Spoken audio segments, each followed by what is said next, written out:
types of quadratic functions you have. In the first expression, there is no middle term. In the second expression, there is no third term. You don't have a c term. The last one is a complete quadratic function. So how do we find the inverse of each of them? So let's go first with the first one. So first step is to make your f of x y x squared minus 4. Then after that, we will switch the x and y. So that will be x equals y squared minus 4. Then of course, we will have to isolate y. So we put y together and all the rest together. So since it's the only y you have, you just have to uh, take out negative 4 by adding it on both sides of the equation, or by moving it to the left, it becomes positive. So x plus 4 equals y squared. And of course, to remove this is to take the square root of x plus 4, or you simply raise the whole function to 1/2. In doing that, x plus 4 becomes a square root. Then by principle, we always make it a point that when we take the square root, we take the plus and the minus, because if you have y squared, and y could mean two different things. Let's say positive 4 square is 16, and negative 4 square is also positive 16. So therefore, when you take the square root of the other, it should be the plus and the minus, because when you square a number, it will mean two things. So the base could either be positive or negative, and now becomes y. So 1/2 of 2 is 1. And of course, you square root that, because when you raise the function to 1/2, you're taking the square root of it. Okay, because that's the meaning of the radical. So therefore, our inverse function now, so we change this to f of negative 1x, will be equivalent to positive and negative x plus 4. We don't have a restriction here, so this should be the inverse of our function. Find its inverse function since we don't have a c term. So our first step is to express the function in the y form. So x squared minus 4x. And of course, our second step is to switch x and y. So x equals y squared minus 4y. Now notice you have to put y in both x, not only in the first term. So sometimes students do that. So you need to avoid that. Now, we want to put the y together and all the other things together.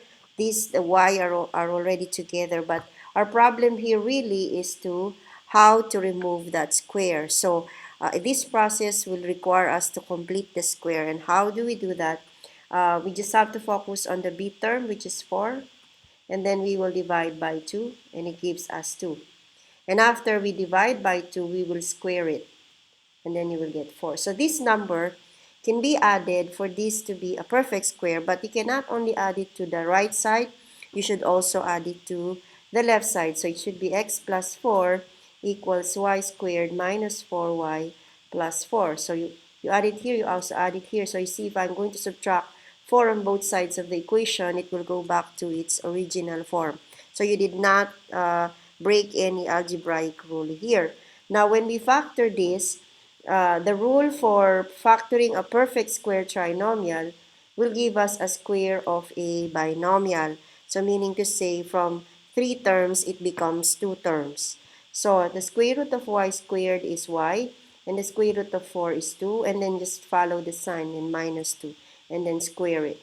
That's the principle for factoring perfect square trinomial. And nevertheless, if I'm going to square this means y minus 2 times y minus 2, and multiply this by distributive property.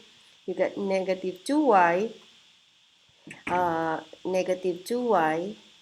and then positive 4. Okay, so it goes back to y squared minus 4y plus 4. All right, now this will be now x plus 4. So as you can see, we can easily get rid of this square by raising the whole equation by 1/2.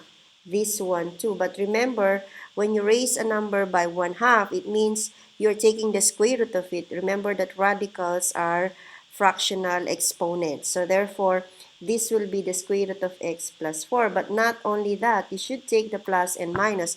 Why do we do that?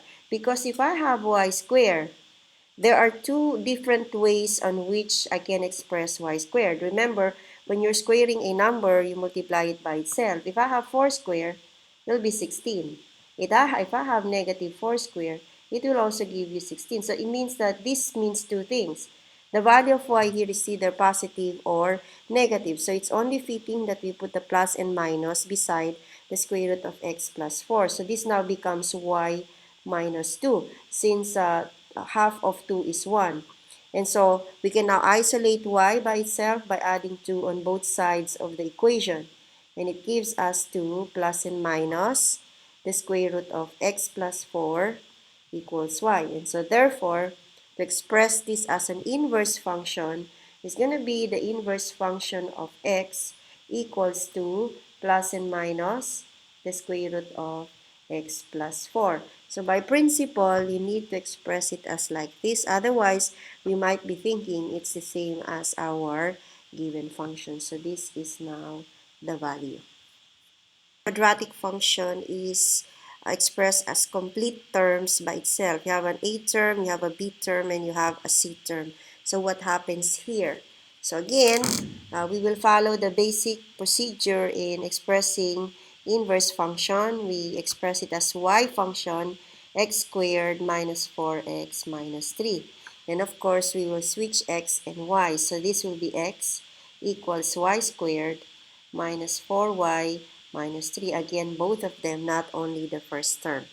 So we want to put all the y's together and everything else together. So it means that minus 3 here should be moved to the left side of the equation. And of course, if you move it to the left side, it's going to change to its opposite sign, equals y squared minus 4y. So we already discussed the completing the square procedure of this. So you have 4 divided by 2 is 2 and square root is 4. But when you add it to the left side, you should also add it to the right side. So therefore, this will be x plus 3 plus 4 is equal to y squared minus 4y plus 4.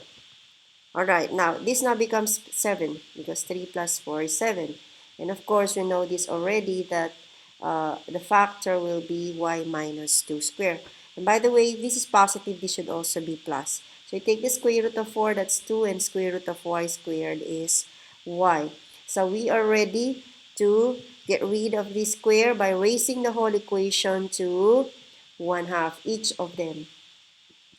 And of course, if you take the square root of our left side, we need to take the plus and the minus. So this now becomes y minus 2 because half of 2 is 1. So you remove the parentheses. Anyway, it's the same as raising this to 1. And so we can now isolate y by adding both sides of the equation or moving 2 to the other. It becomes positive. So 2 plus and minus x plus 7 equals y. And so therefore, our inverse function will be f of negative 1x is equal to 2 plus and minus the square root of x plus 7. Okay, and I hope you have learned how to express the inverse function of quadratic functions.